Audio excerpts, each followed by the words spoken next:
My name is David Richardson. I'm a 23-year-old government administrator.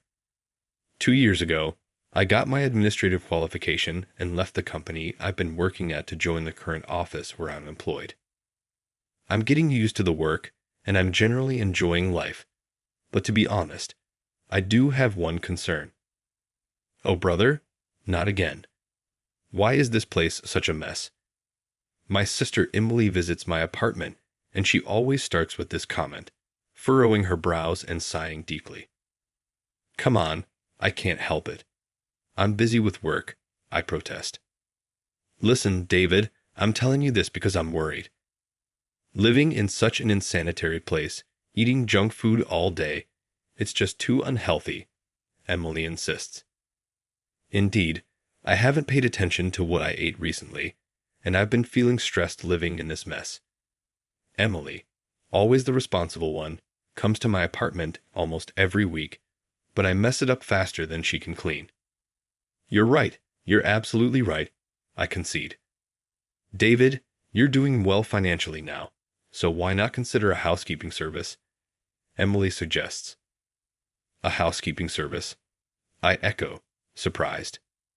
Yes, you pay them, and a housekeeper comes to your house and does all sorts of chores, including cleaning.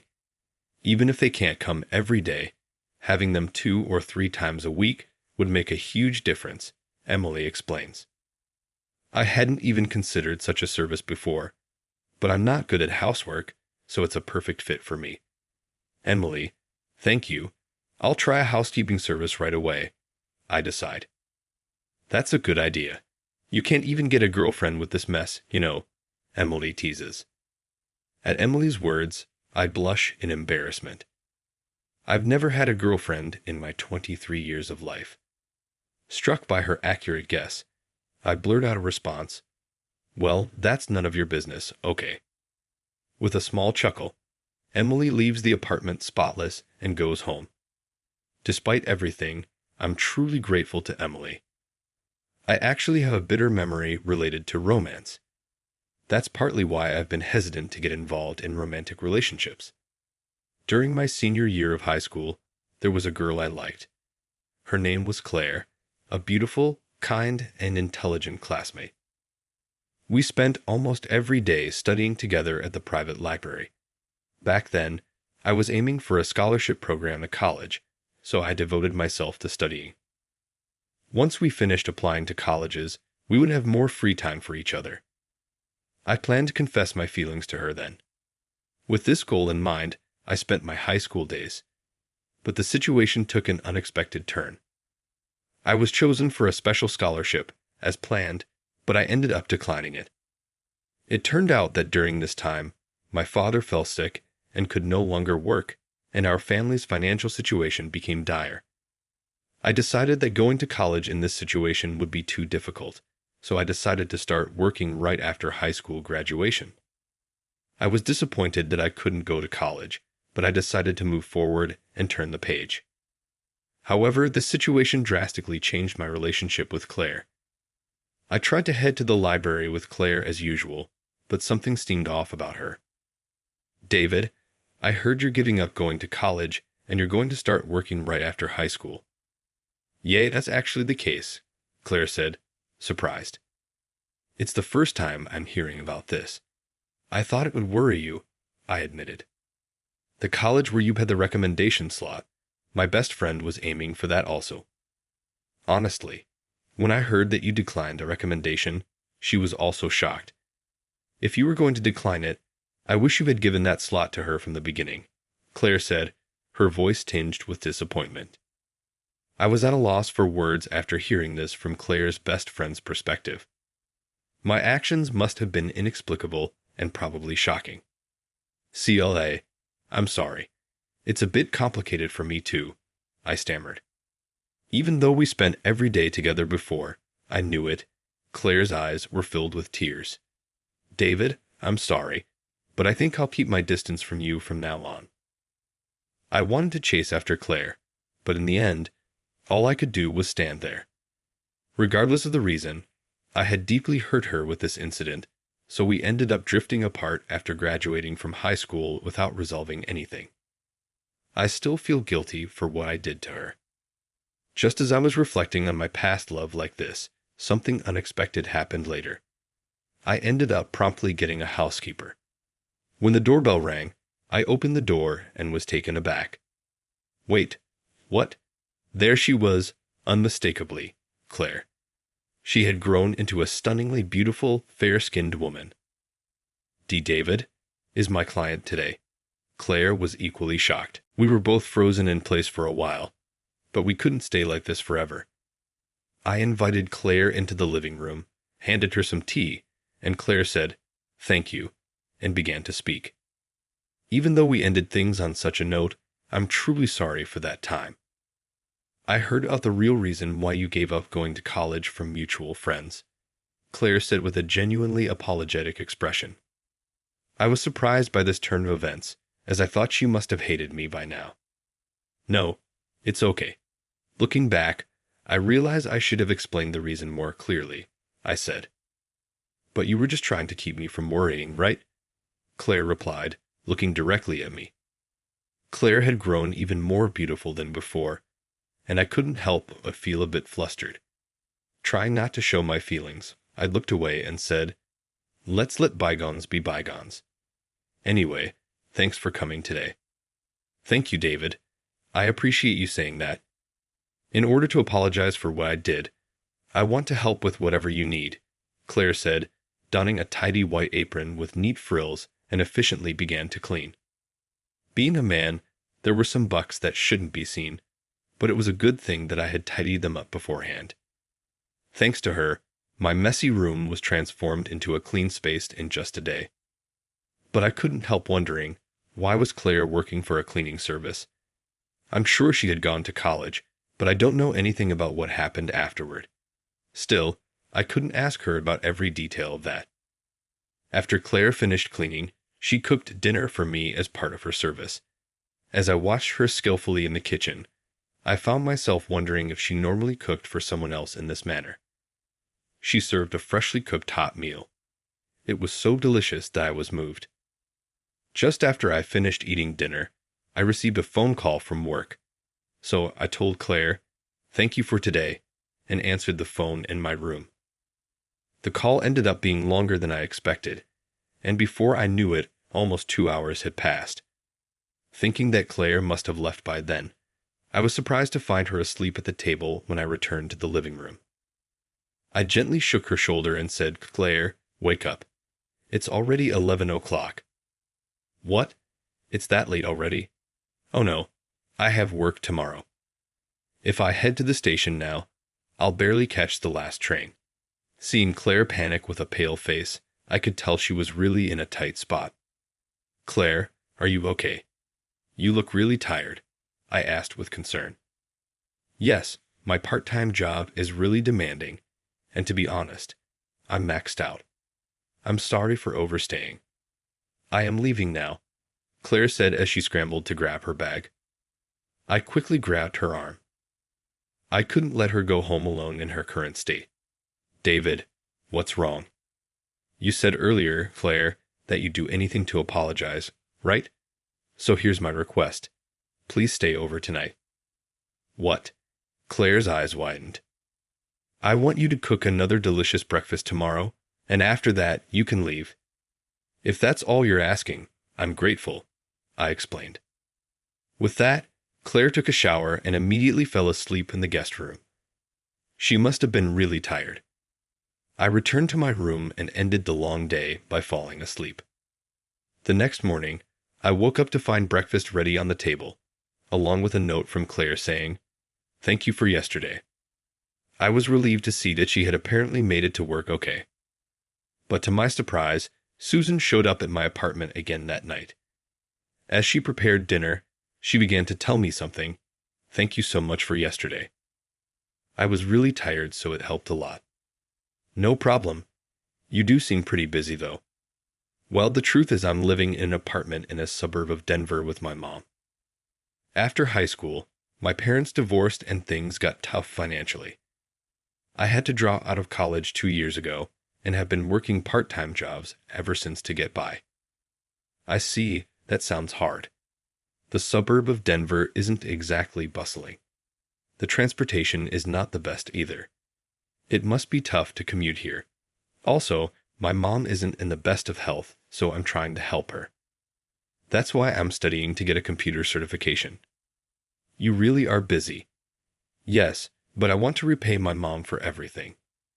With that, Claire smiled gently. Thank you so much for everything.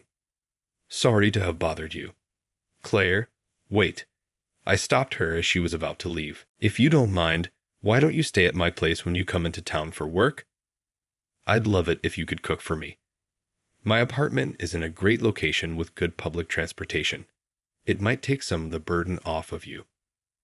Honestly, I was afraid she'd be put off by my suggestion, but Claire responded with a happy smile. David, thank you so much. Okay, in return, I'll clean and cook for you. From that day forward, I started asking Claire to take care of my housework on a regular basis. I always paid her as agreed, but when she stayed over at my place, Claire cooked extra food for me. She told me that she used to get really tired from the commute alone, but now that she could stay at my place when she had jobs nearby, it had made her life much easier. Having her clean my apartment was also a great help for me. One day, my sister Emily happened to meet Claire and was surprised. Why is such a beautiful woman in your apartment, David? Emily, this person is the housekeeper. Nice to meet you. I'm Claire. Actually, I went to high school with David. Oh, nice to meet you. I'm his sister Emily. Despite my clumsy brother, I hope we get along well. Emily quickly became friends with Claire. The two of them were chatting happily, and before I knew it, they were cooking together in the kitchen. And when they ate dinner together, they kept calling each other Claire and Emily, and seemed to be having a great time. I never imagined they would become so close. Even after Emily went home, Claire seemed to be in a good mood. Emily, such a mature and cute girl. She was following you around all the time. Wasn't she a bother? Not at all. I'm an only child, so it felt like I had a little sister. It was fun. After that, Emily frequently visited my apartment to cook and sew with Claire. They always seemed to have a great time together. Watching them, I realized how much I cared for Claire. Despite telling myself that it was all in the past, my feelings for her were only growing stronger. But I knew that Claire was just being kind to me because of her job right now. Just being able to be with her makes me happy. I should be content with that. I kept telling myself that, but then an unexpected event happened. David, I have something to tell you. I'm thinking of quitting the housekeeping service soon. Why, Claire? I was taken aback by Claire's words. You know, my relatives have arranged to have a meeting with a potential suitor. He runs his own business, and it seems I could get a full-time position there if we get married. It would put my mother's mind at ease, and I've realized I can't just wander aimlessly in life. Claire chatted nonchalantly while briskly handling the housework as usual. However, she never made eye contact with me. I felt both shocked and somewhat uneasy at her words. I see. Well, I feel lonely. I responded, but I'll work my hardest until I leave. With that, Claire forced a smile and left the apartment. Even if they were not in a relationship yet, it might be awkward for her to stay over at a guy's place before the formal meeting. Despite having some of Claire's homemade food available, I didn't have the appetite to eat. Spending time in the living room in a daze, the next thing I knew, Emily had come over and was shocked to see me in a state of abandonment. Hey, what's going on with you? You're just sitting in the dark, staring into space. Well, when I explained about Claire's arranged meeting, Emily was also surprised.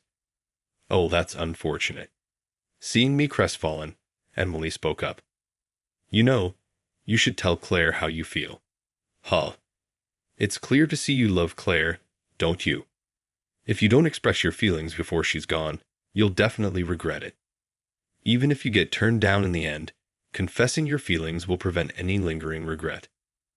After hearing Emily's words, I realized she was right.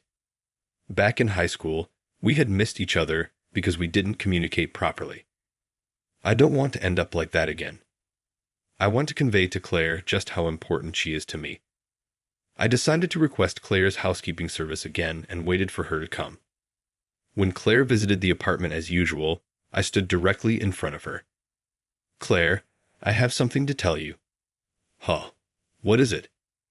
"I've never been this nervous in my life, but if I don't share my feelings now, I will definitely regret it." That was far scarier than getting turned down. I've always loved you, Claire. Ever since high school, that hasn't changed. Even now that we've reconnected. As I confessed, Claire was surprised and looked at me. Honestly, it felt like my face was on fire. But I had to finish. "So if it's what you want, I want you to go to the arranged meeting. But if it's not what you want, I want you to stop. All I want is for you to be happy, Claire." David. As soon as I finished talking, Claire threw her arms around me. I had dreamed that she'd respond this way, and I turned bright red. "I don't really want to go to that meeting either. I love you, David." "Claire." I gently stroked her head. Claire, wiping her tears, continued to speak. "Slowly, I was truly happy when you, David, let me stay at your house and were so kind to me. But I wondered if it was okay for me to keep relying on your kindness like that. You graduated from high school and became a government administrator, whereas I've achieved nothing. I thought there must be someone better suited for you, David, and if I keep hanging around you, it would be a burden to you." Never had I imagined Claire felt this way. We both had feelings for each other, but neither of us noticed. "But I won't repeat the mistakes we made in high school." That's not true. It's okay if it takes some time. Let's move forward slowly on the path that's best for you. Claire, your mom would want your happiness more than anything. David, thank you. And like that, we held each other tightly, feeling Claire's warmth close to me. My love for her surged anew. I didn't want to let her go ever. And so we officially started dating. Claire, fulfilling her longtime dream, got her computer certification 6 months later and started her career as a web designer. We took this opportunity to officially start living together, and Claire's mom moved into a house nearby. Now we can meet whenever we want. It's a relief. Currently, the two of us are discussing marriage. Well, to be precise, it's 3 of us. Emily is having a great time with Claire, looking at wedding catalogs. "Wow, this dress is cute too. Oh, but this one might be better." "Sounds great, Emily. Make sure you dress up for the occasion." "Of course, since it's a special occasion." "Claire, you should change outfits at least 3 times like this." The two are enthusiastically planning a wedding. Oh boy, if we incorporate all of Emily's ideas, it might cost us a fortune. But seeing the smiles on the 2 most important women in my life, I can't help but think it's worth it. How did you like it? Your subscription will be a great motivation for our production. See you in the next video.